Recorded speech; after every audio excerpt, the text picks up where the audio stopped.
சும்மா ஒரு சேனல் சார்பாக அனைத்து நண்பர்களுக்கும் வணக்கம். நான் இன்னைக்கு சொல்ல வந்தது 10ஆம் வகுப்பு புத்தகத்தில் வரும் இயல் 9 சித்தாலு என்ற கவிதை. இதை எழுதியவர் நாகூர் ரூமி. சித்தாலு என்ற தலைப்பை பார்த்தவுடன் எனக்குள் அதை வாசிக்க வேண்டும் என்ற ஆசை தோன்றியது.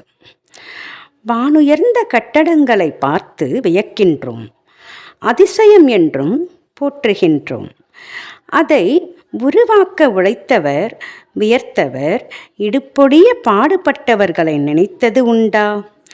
அந்த ஏழைகளின் துயரை, ஏங்கிடும் அவர் வாழ்வை, அவர்களின் பசிக்குறி முகங்களை நொடியேனும் நினைப்பதுண்டா?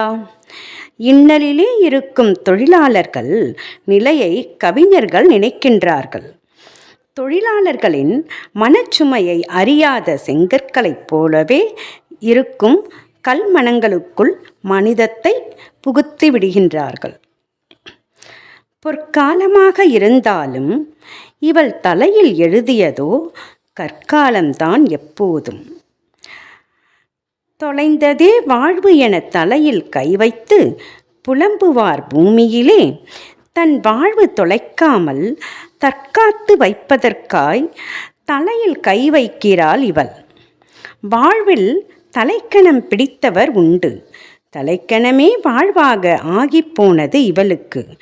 அடுக்கு மாடி அலுவலகம் எதுவாயினும் அடுத்தவர் கனவுக்காக அழுக்காமல் இவள் சுமக்கும் கற்களெல்லாம் அடுத்த வேளை உணவுக்காக. செத்தாலும் சிறிதளவே சலனங்கள் ஏற்படுத்தும் சித்தாலின் மனச்சுமைகள் செங்கற்கள் அறியாது. நன்றி.